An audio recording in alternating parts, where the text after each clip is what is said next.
어찌하여 하나님의 명령을 듣지 않습니까? 왜 당신이 지금 거짓말을 합니까? 이건 하나님의 뜻이 아닌 줄 알면서도 죄를 짓는. 두려워하지 말고 우리 기도하자. 하나님 앞에 더 기도하자. 자, 하나님은 어떤 하나님이신가? 정말 굉장히 다양하신 하나님이신데 우리가 성경 책별로 나타나고 있는 하나님에 대해서 우리가 보고 있습니다. 여러분 성경을 읽다 보면 마태, 마가, 누가, 요한복음 비슷비슷하죠. 그 말씀이 이 말씀이 저 말씀이고, 복음서를 읽어보면 똑같은 말씀들이 복음서에 다 흩어져서 골고루 나오듯이 구약 성경에도 보면은 사무엘 상하, 열왕기 상하, 역대 상하가 비슷한 말씀들이 많이 나와요. 다윗 이야기가 또 나오고 솔로몬 이야기가 또 나오고 이렇게 겹쳐서 많이 나와요.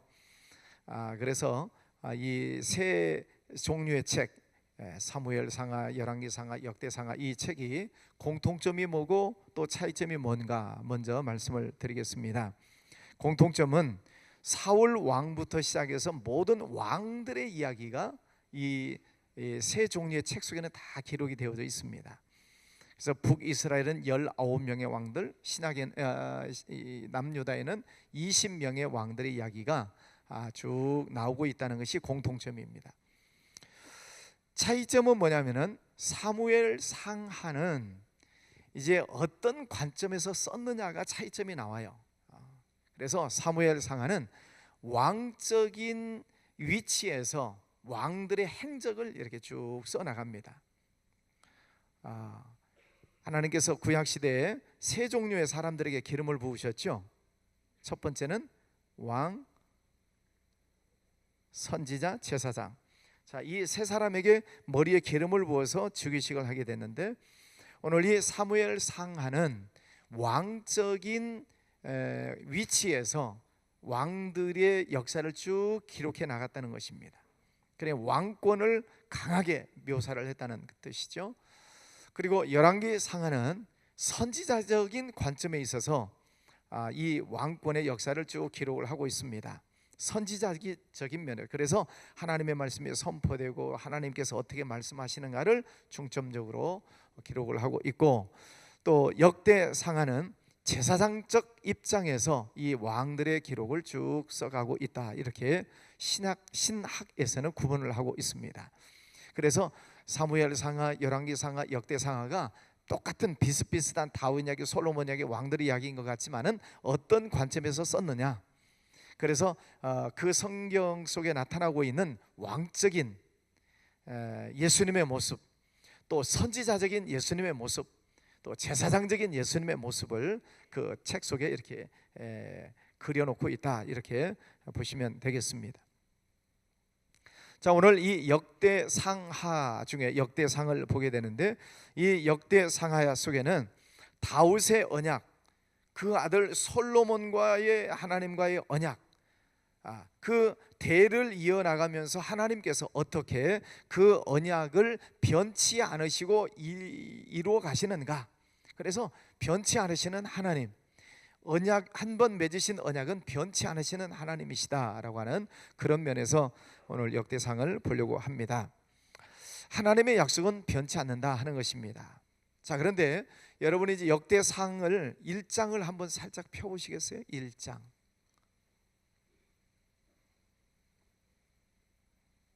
역대상 1장 보셨죠? 눈으로만 이거 쓱 한번 보세요. 2장, 3장,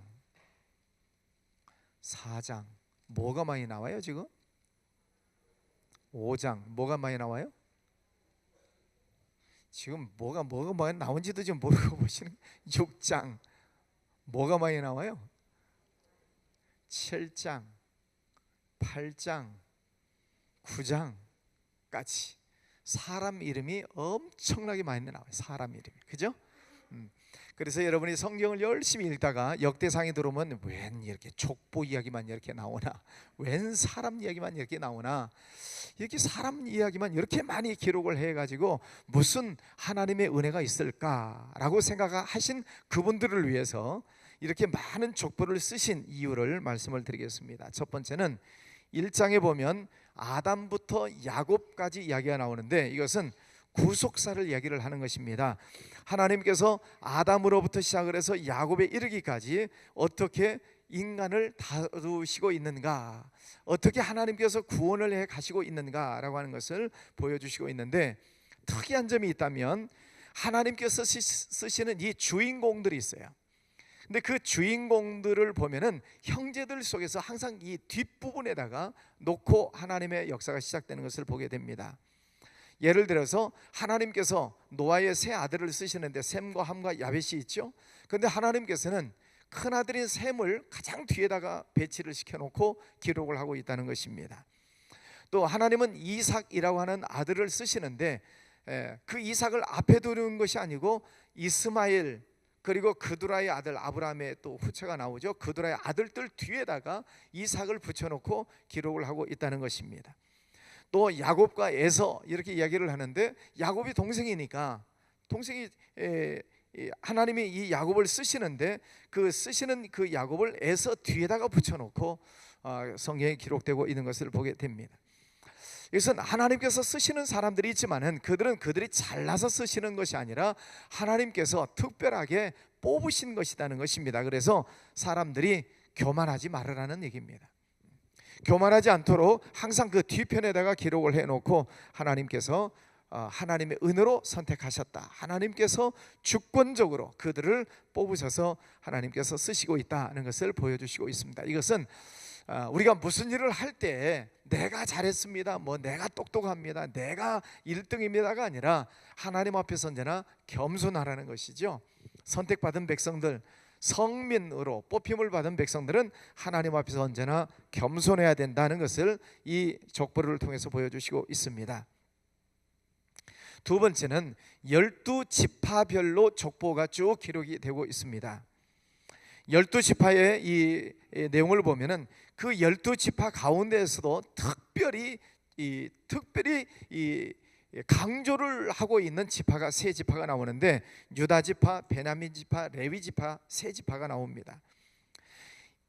그래서 오늘 2장에 보면은 왕권을 가진 유다지파가 나오고 있고, 8장에 보면은 유다지파를 끝까지 같이 돕고 보호해주고 있는 베냐민 지파가 나오고 있는데, 그 중간 사이에는 6장에 보면은 제사장 지파라고 하는 레위 지파가 기록되고 있습니다. 그래서 이 12지파를 쭉 기록을 하는 중에서도 특별히 유다 지파와 베냐민 지파와 레위 지파를 강조하고 있는데, 그것은 나중에 남유다를 형성해 나가는 이 지파가 유다 지파, 베냐민 지파, 레위 지파가 되기 때문에 그렇습니다. 하나님께서 이 레위 지파를, 특별히 레위 지파는 이 땅을 주지를 않으시지요. 내가 하나님이 레위 지파의 기업이다, 이렇게 말씀을 하시게 되는데, 그 레위 지파를 통해서 하나님께서는 이스라엘 백성들에게 하나님 앞에 올려드리는 제사를 잘 가르치도록 특별히 이 레위 지파를 중심에다 놓고 있는 것을 보게 됩니다. 이스라엘의 모든 흥망성쇠가 제사 때문에 무너지고 제사 때문에 다시 세워지는 것을 보게 됩니다. 그래서 이 레위 지파를 통해서 이스라엘 백성들에게 제사를 잘 지내도록, 지금 이 기록되고 있는 것이 뭐냐면은 바벨론의 포로로 끌려갔다가 다시 돌아오는 상황 속에서 기록을 하고 있거든요. 그래 70년 동안 바벨론 포로 생활하고 돌아와서 기록을 하고 있는 12지파들의 이름을 쓰고 있는데, 그들에게 하나님 앞에 올바로 제사를 드리는 방법을 가르치라는 것입니다. 제사가 무너질 때 그 땅이 망하고, 제사가 회복이 될 때 하나님께서 다시 축복해 주시는 것을 가르치도록 하기 위해서 이 계보를 말씀해 주시고 있습니다. 9장 1절 말씀에 가서 보면은 유다가 범죄함으로 말미암아 바벨론으로 사로잡혀 갔더니, 유다가 범죄한 것 때문에 바벨론에 사로잡혀 갔다, 이렇게 기록을 하고 있습니다. 유대인들이 망해버리는 것도 하나님 앞에 죄를 짓는 것이고, 오늘날의 사람들도 망하는 것이 죄 때문에 망하는 것이죠. 죄의 싹은 사망이다, 성경은 이렇게 기록하고 있습니다. 그래서 이 유다 지파가 하나님 앞에서 죄를 지음으로 결국은 바벨론에 70년 동안 포로로 끌려가서 많은 고생을 하게 되는데, 그 포로로 끌려가 있는 동안에 이스라엘 백성들이 무엇을 깨달았을까요? 제가 지금 뭐가 중요하다고 말씀드렸어요? 제사. 이스라엘 백성들에게 있어서 하나님 앞에 드리는 제사가 어마어마하게 중요하다는 것입니다. 그런데 그들이, 이 유다 백성들이 다 망해버렸고, 북쪽 이스라엘은 이미 720년에 망해버렸고, 남유다 남아있는 이 남유다마저도 130년 후에 망하게 되는데 바벨론에 망해버렸어요. 그래서 바벨론에 끌려간 이 백성들이 후회를 하는 것이죠. 그제서야 깨닫고 후회를 하는 것입니다. 무엇을 잘 못했다? 제사를 잘 못 지냈다. 철저하게 깨닫는 것입니다. 그래서 돌아보고 생각을 해보니까 망하기 직전, 망하기 이전 조짐들을 보니까 계속 예배가 무너졌더라는 것이죠. 예배가 무너지는 상황 속에서 하나님은 계속 선지자들을 보내셔서 예배가 회복되기를 원하시고 하나님에게 돌아오라고 그렇게 선지자들이 많이 외쳤음에도 불구하고 그 하나님의 말씀을 외면하다가 자기들이 망해서 바벨론의 포로로 끌려온 것을 그제서야 깨닫는 거예요. 그래서 우리가 언젠가 하나님께서 우리에게 다시 회복시켜 주시면 다시 돌아가서 예배를 회복하자, 예배를 잘 드리자라고 이야기를 하고 있는 것입니다. 그러나 이 역대상하는 제사장적 관점에서 지금 이것을 기록하고 있다는 얘기예요. 제사가 그만큼 중요하다는 것을 강조하고 있다는 말입니다. 그래서 이 내용들을 쭉 보면은 제사장이 얼마나 중요한가, 다윗이 제사장들의 위치를 확고하게 세워놓습니다. 그래서 제사 드리는 일들을 정확하게 하도록, 제사장들은 제사의 업무에 대해서 완벽하게 익히도록, 또 족장들을 세워서 족장들은 지파의 모든 백성들을 잘 다스리도록, 또 성전을 맡은 자는 성전을 거룩하게 잘 지키도록, 또 성전 문지기는 문을 잘 지키도록, 제물을 준비하는 자는 제물을 잘 준비하고, 성전 기구를 맡은 자, 성전 김명을 맡은 자, 이런 모든 사람들을 다 지파별로, 족속별로, 가문별로 맡은 일들을 다 맡겨주고 있어요. 다윗 왕이 그렇게 지금 다 맡겨주고 있는 것입니다. 이렇게 중요하기 때문이죠. 자, 이것을 보면 우리가 하나님 앞에서 이 제사를 잘 지낸다는 것이 얼마나 중요한 일인가, 또 하나님의 성전을 잘 지킨다는 것이 얼마나 중요한 것인가를 보여주고 있는 것입니다. 그것을 통해서 지금 이스라엘 백성들이 다시 회복되기를 원하고 있는 것이죠. 우리가 생활을 하다 보면은 건강을 지키는 것이 얼마나 중요한가는 이건 두말할 필요가 없어요. 건강이 얼마나 중요한가.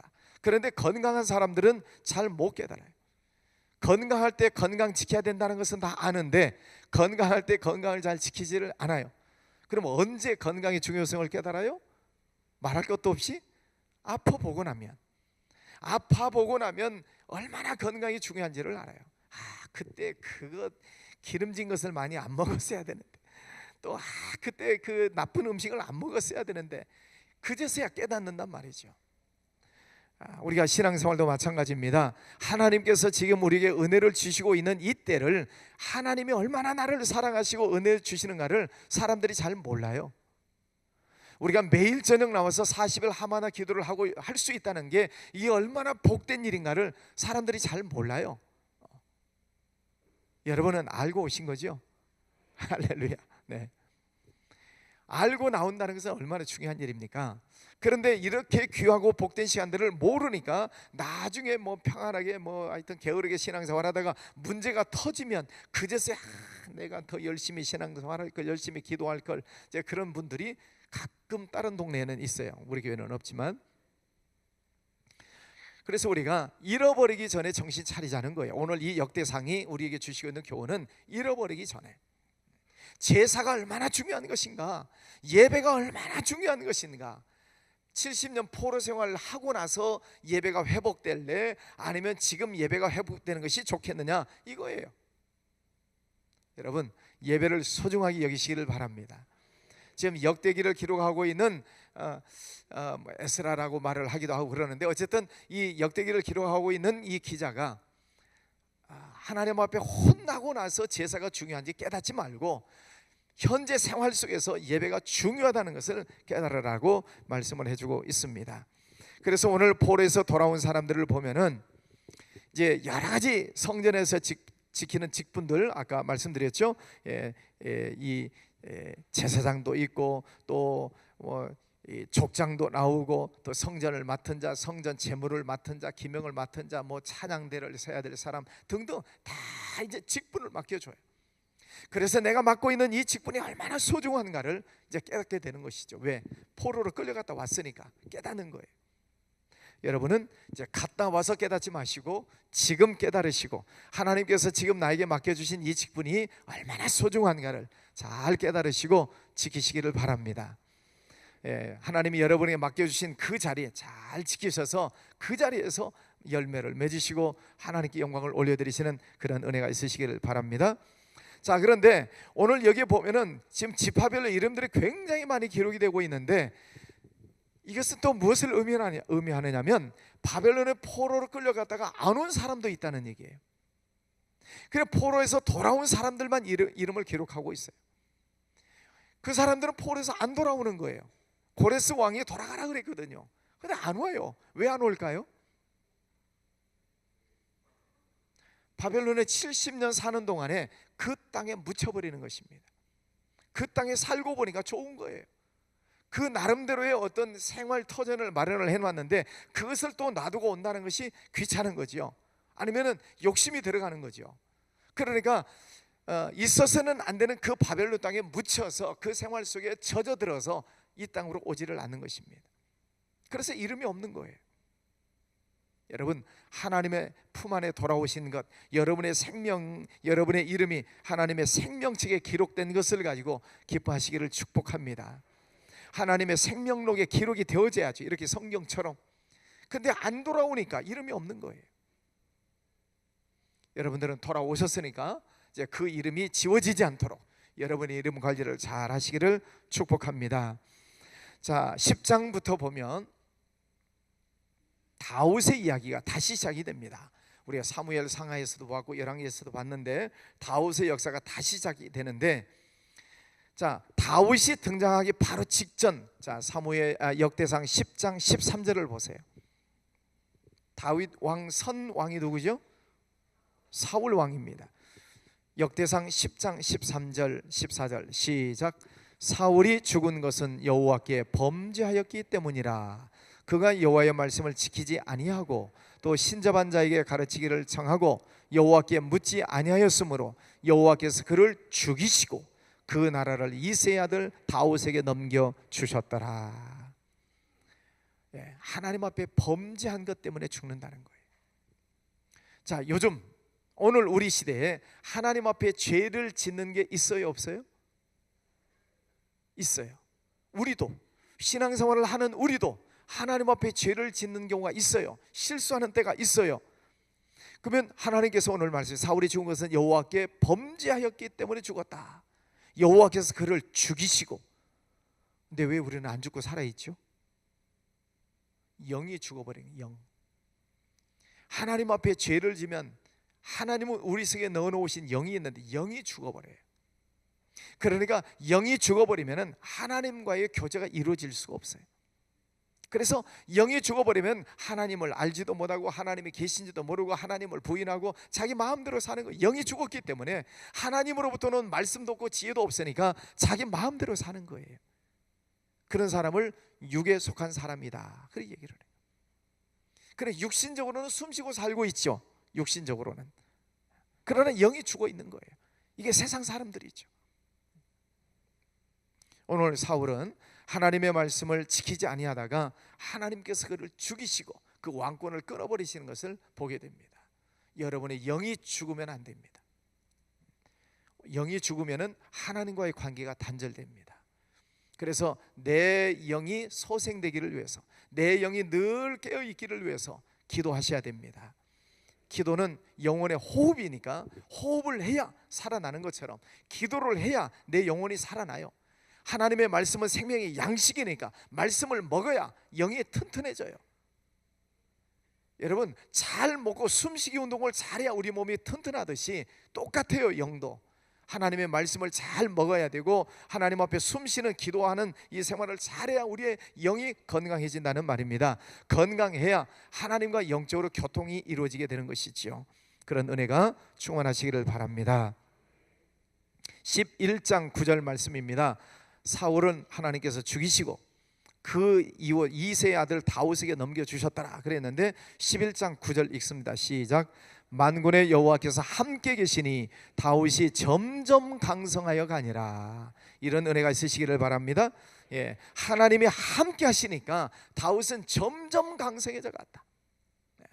그래서 여러분 이제 성경을 쭉 읽다 보면은 다윗이 굉장히 많은 전쟁을 치르죠. 모압, 암몬, 블레셋, 아말렉, 에돔 등등 많은 족속들과 전쟁을 하는데 성경을 보면은 여호와께서 함께 계시니 다윗이 점점 강성하여 가니라, 점점 이겨 가니라, 그런 말씀들이 나와요. 백전백승을 하는 것입니다. 누가 함께 계시니까? 하나님이 함께 계시니. 임마누엘 하나님, 하나님이 늘 나와 함께 하심을 믿으시기를 바랍니다. 그래서 다윗이 전쟁을 할 때도 보면 하나님 이번엔 제가 올라갈까요 말까요? 하나님 이번에는 어떻게 할까요? 전쟁을 하면서도 하나님 앞에 계속 질문을 해요. 하나님께서도 그러면 지혜를 주셔요. 그래서 주시는 그 지혜대로 전술 전략을 짜서 전쟁을 할 때마다 승리하는 거예요. 자, 지난번에 말씀드렸죠. 다윗 그토록 13년 동안에 쫓겨 도망다니면서 광야로 들판으로 계곡으로 산으로 도망다녔던 이유가 뭐라고요? 하나님께서 그를 지형지물을 익히도록 그런 연단을 하시는 거예요. 사람의 눈으로 볼 때는 고생이고 고난이고 연단이었지만은 하나님께서는 그를 손바닥 이 손금 보듯이 환하게 볼 수 있도록 지형지물을 익히시는 거예요. 그래서 백전백승하게 하시는 것입니다. 여러분, 연단이 있다고 여러분 고통스러워하지 마세요. 하나님 안에서 해석을 잘 하시기를 바랍니다. 그러면 하나님께서는 반드시 그 고난을 통해서 주시는 은혜와 축복이 분명히 있어요. 믿습니까? 오늘 하나님께서 다윗을 점점 강하게 하여 가시니라 라고 말씀하고 있습니다. 어디를 가나 승리하게 하셨다는 것입니다. 그래서 하나님께서 그를 높여주시고 큰 하나님의 일을 이루는 그런 인물로 세워가시고 있습니다. 자, 그때에 하나님께서 그에게 주신 그 축복, 하나님의 큰 은혜 속에서 이제 그가 무엇을 하고 있는가? 13장 보면 13장 위에 보면은 하나님의 궤를 옮기다 이렇게 되어 있죠. 하나님의 궤가 엘리 제사장 시대에 뺏겨요. 사무엘상에 나오죠. 엘리 제사장 시대에 블레셋과 전투 속에서 법궤를 뺏겨버립니다. 그리고 그 법궤가 계속 돌아다니다가 아직까지도 성전 안에 들어오지를 못했어요. 그래서 이 다윗은 그 법궤가 기럇 야람에 있는 아미나답의 집에 있는 것을 알고 그 법궤를 가지고 성전 안으로 들어오지요. 들어오다가 수레에 끌고 오다가 우사가 죽는 안타까운 사건이 있습니다만은 다시 정신을 바짝 차리고 제사장들이 어깨에다가 메고 법궤를 메고 성전 안에 들어오게 됩니다. 이 법궤를 이스라엘 백성들은 소중하게 여겼지만은 나중에 뺏겨버려. 그런데 이 다윗이 그 법궤를 그토록 중요하게 여기는 것입니다. 법궤가 얼마나 중요하게 여겼는지. 자, 지난번에도 법궤에 대한 설명을 드렸는데 법궤 안에는 세 가지 물건이 있죠. 첫 번째는 십계명의 돌판, 두 번째는 만나를 담았던 항아리, 세 번째는 아론의 쌍난 지팡이. 이것은 곧 십계명의 돌판을 의미한다는 것은 말씀이신 성부 하나님을 상징한다고 그랬죠. 만나를 담았던 항아리라고 하는 것은 만나는 양식이니까 예수 그리스도 성자 예수님, 우리의 생명의 양식을 주시는 예수님을 상징한다고 그랬죠. 지팡이는 뭐예요? 가르치고 우리를 보호해주는 것이니까 성령께서 우리를 지키시고 지시하시고 인도하신다는 의미에서 성부, 성자, 성령을 의미하는 세 가지 물건이 있는 것이 법궤다 하는 말입니다. 그래서 그 법궤를 그렇게 소중하게 여기는 거예요.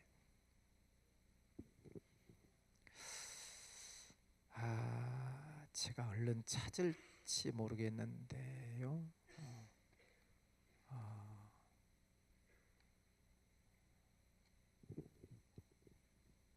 에스겔 목사가 성경을 이렇게 몰라요. 지금 얼른 생각이 나서 미리 안 찾아놨는데 이 세상의 중심 찾았습니다. 에스겔 38장 한번 찾아보세요. 에스겔 38장 법궤가 얼마나 중요한가를 말씀드리는 거예요. 에스겔 38장 12절 구약성경 1211쪽 구약 1211쪽 에스겔 38장 12절. 자, 마지막 한 줄만 읽겠습니다. 세상 중앙 시작. 세상 중앙에 거주하는 백성을 치고자 할 때에, 세상 중앙이 어디냐 하는 거예요. 세상 중앙. 이 세상에 아메리카도 있고 아시아도 있고 아프리카도 있고 유럽도 있고 오세아니아도 있고 이 지구가 있어요. 지구. 이 지구 그리고 세상이 있어요. 그것의 중앙이 어디냐 말이에요. 중앙. 성경에서 말씀하고 있는 중앙 땅이 어디예요? 이스라엘 땅입니다. 성경에서 말씀하고 있는 세상 중심은 이스라엘 땅이에요. 잘 들으세요. 법궤가 얼마나 중요한가를 말씀드리는 거예요. 자, 이 모든 세상의 중앙, 하나님이 보실 때 중앙은 이스라엘 땅이에요. 그래서 그 땅이 회복되기를 하나님은 원하시는 거죠. 이스라엘 땅 가운데서 가장 중요한 지역은 어디예요? 예루살렘이에요. 예루살렘에서 가장 중요한 지역은 어디예요? 성전이에요. 성전에서 가장 중요한 곳은 어디예요? 지성소예요. 지성소에서 가장 중요한 곳은 법궤가 놓여진 자리예요. 그래서 하나님이 보실 때 이 모든 세상 그리고 가장 중심은 법궤로부터 출발을 해요. 이해가 되셨습니까? 하나님께서 성부, 성자, 성령을 통하여서 역사하시는 하나님의 뜻이 담겨져 있는 그 법궤가 그렇게 중요하단 말입니다.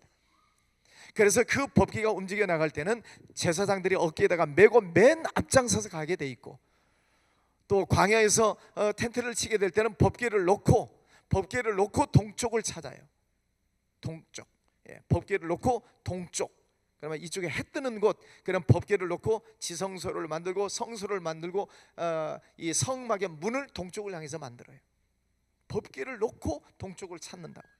해가 뜨는 곳. 그리고 이 법궤를 놓고 동쪽 방향을 놓고 동서남북이 있겠죠. 그러면은 동서남북으로 세 지파씩 이렇게 동서남북으로 12지파가 진영을 짜서 법궤 중심으로 생활을 하게 됐어요. 이 광야 시대에. 그래서 자기 문 텐트를 열고 나오면은 법궤가 있는 지성소가 보이고 성막이 보이고, 그리고 항상 자기 문을 열고 나가면은 그 성막 위에 언제나 하나님의 임재하시는 구름이 임재 있는 것을 보면서 하나님이 언제나 우리 중심에 계시다는 것을 보게 하는 거예요. 모든 이스라엘 백성들의 중앙에 법궤가 있기 때문입니다. 그래서 이 다윗은 그 법궤를 이제 성전 안으로 이 안치를 하고 그리고 성전을 짓도록 준비를 해 나가지요. 여러분, 성부, 성자, 성령 하나님, 우리의 모든 삶의 내 인생의 중앙이신 하나님을 가장 중앙에 모시는 그런 은혜가 있으시기를 바랍니다. 그게 우리의 신앙의 중심이 돼야 돼. 이것에서 우리가 벗어나면 하나님이 내 모든 삶의 내 중심이 하나님이 되셔야 되는데 여기서 어긋나면 내 마음대로 사는 거죠. 거기에 문제가 생겨나게 되는 것이죠. 그래서 이 다윗은 법궤를 이제 가지고 와서 성전을 짓게 됐죠. 두 번째는 이 다윗이 하고 있는 일들을 보면 18장부터 보면은 정복해 나가고 있습니다. 사울 왕 시대를 놓고 보면은 뭐 이긴 때도 있고 지는 때도 있고, 그러다가 이 블레셋과 싸우면서 또 법궤를 뺏겨버리기도 하고 아주 혼란스러운 선 왕 시대지요. 사울 왕 시대가. 그런데 이 다윗 왕 시대에 들어왔을 때는 그렇게 엉망진창이었던 그 나라의 정책들을, 정치 혼란한 것들을 수습을 계속 해나갑니다. 그러면서 적들을 계속 물리치면서 확장해 나가고 강대국을 만들어가고 있습니다. 이렇게 이겨나갈 수 있는 이유가 뭐라고요? 하나님이 함께 계시니. 다윗이 날마다 강성하여가 아니라 점점 그래서 정복해 가고 있는 것을 보게 됩니다. 이 다윗은 하나님과 마음이 합한 사람이라고 말씀을 하고 있습니다. 하나님과 마음이 합한 사람이기 때문에 하나님께서 그에게 복을 주시는 거죠. 여러분, 다윗처럼 여러분이 하는 모든 일들 속에서도 언제나 승리해 나가는 그런 은혜가 있으시기를 바랍니다. 21장부터 보면은 건축 준비를 해 나가고 있습니다. 자기는 건축을 못하지만 그 아들 때에, 솔로몬 때에 하나님께서 건축을 하게 하시겠다고 약속을 해주셨으니까 이 다윗이 건축을 준비를 해 나가는데 어떻게 준비를 해가는가? 오늘 본문으로 다시 돌아와서 보면은요, 자 22장 역대상 22장에 보면은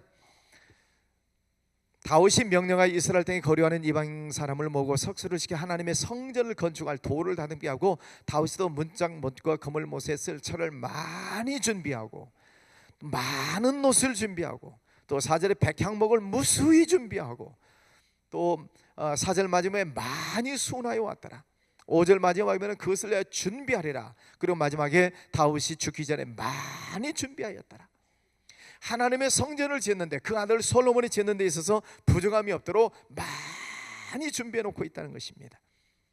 그러면서 그가 하는 말이, 내가 이렇게 하나님 앞에 드릴 수 있는 것이 얼마나 감사한가. 이제 역대상 마지막 마지막 장 한번 보세요. 역대상 29장 11절 12절.